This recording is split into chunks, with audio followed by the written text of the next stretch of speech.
Bonjour à toutes et à tous. Aujourd'hui, nous allons voir les 5 fonctions de la bouillotte, les 5 positions importantes qu'on peut utiliser avec une bouillotte.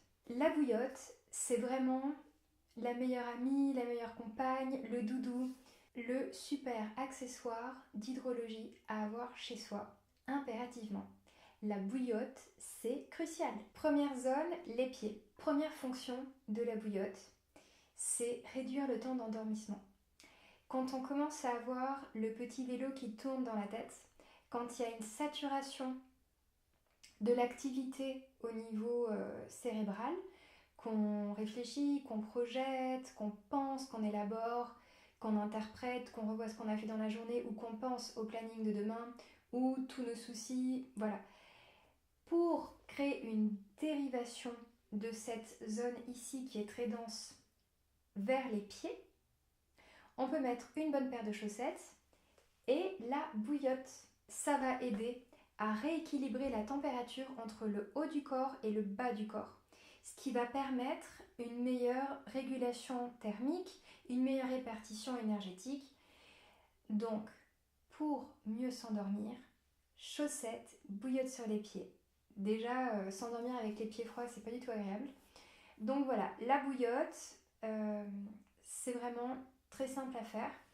Donc, la bouillotte, à l'intérieur, on n'y met pas de l'eau bouillante. On met de l'eau à 55 maxi, 55 degrés. Vous pouvez avoir un thermomètre pour contrôler la température de l'eau. Donc voilà, ou alors vous faites au son quand ça commence à frémir. Voilà, pas obligé que ça fasse de grosses bulles dans la casserole. La seconde zone très importante, c'est le foie.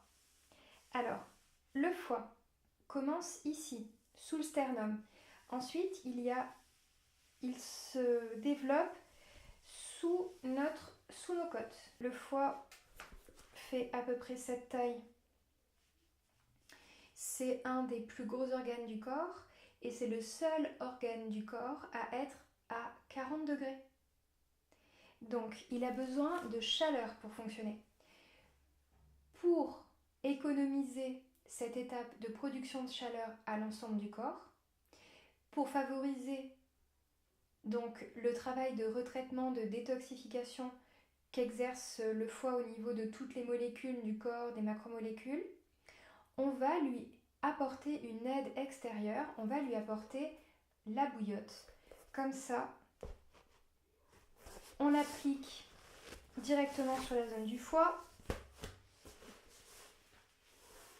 Avec une ceinture, on le maintient là. On peut aussi mettre une écharpe si on a besoin. Voilà, comme ça, on est tranquille. On a la bouillotte qui tient. Là, ça marche parce qu'elle est vide, donc effectivement, c'est quand même plus pratique. Mais voilà, sinon, vous pouvez utiliser une écharpe et serrer devant. Comme ça, avec le poids, ça ne bouge pas. Donc voilà, très important, l'hiver, d'apporter de la température au niveau du foie, d'autant plus, sinon par rapport à la température extérieure.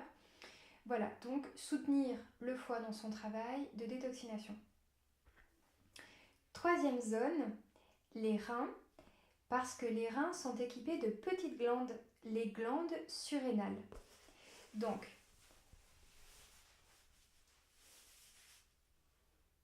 les reins sont ici.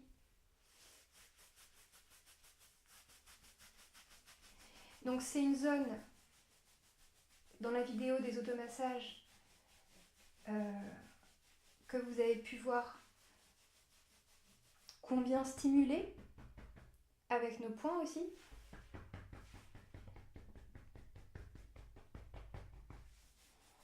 Voilà, et avec une bouillotte.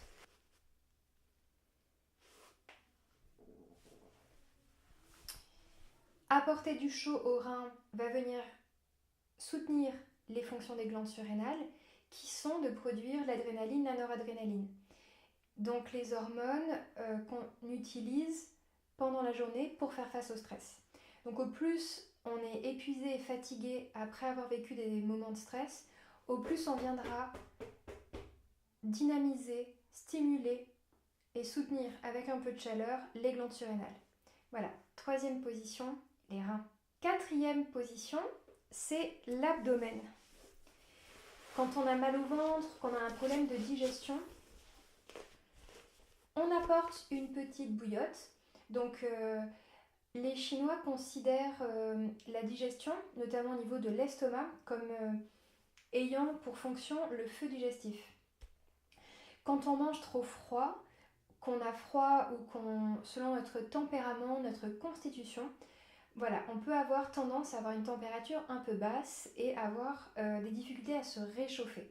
Donc pour bien digérer, c'est important, on peut apporter du chaud en externe.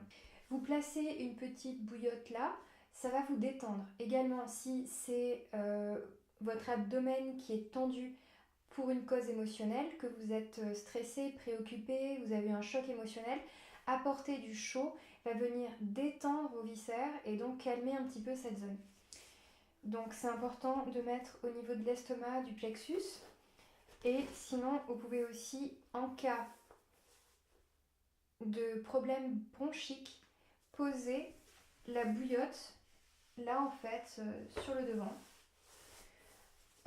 Donc moi je fais ça, après je me mets une grosse veste en laine, comme ça je garde bien la chaleur. Voilà, donc petit problème de quand on est enroué ou quoi, on apporte de la chaleur ici, au niveau du ventre, au niveau du foie, au niveau des reins, ou alors plus bas, au niveau des pieds. Voilà, donc la température c'est très important parce que ça va aider à relâcher les tensions, ça va apporter du chaud, donc créer des circulations de chaleur à l'intérieur du corps. Ces circulations, ce sont aussi des dérivations, donc aussi au niveau énergétique c'est intéressant, ça va réharmoniser, ça va demander un travail au niveau de notre homéostasie, ça va venir solliciter la force d'autorégulation au sein de notre corps, ce principe-là d'homéostasie. La chaleur, ça va aussi permettre une meilleure détox au niveau du foie. Ça va aussi permettre de redonner de l'énergie au niveau des glandes surrénales qui chapeautent nos reins. Ça peut apporter une détente tout simplement au niveau émotionnel. Quand on est triste aussi, apporter un peu de chaleur ici au niveau du cœur, ça fait du bien, ça peut donner du réconfort. Voilà un petit peu tous les avantages d'avoir chez soi une bouillotte bien chaude.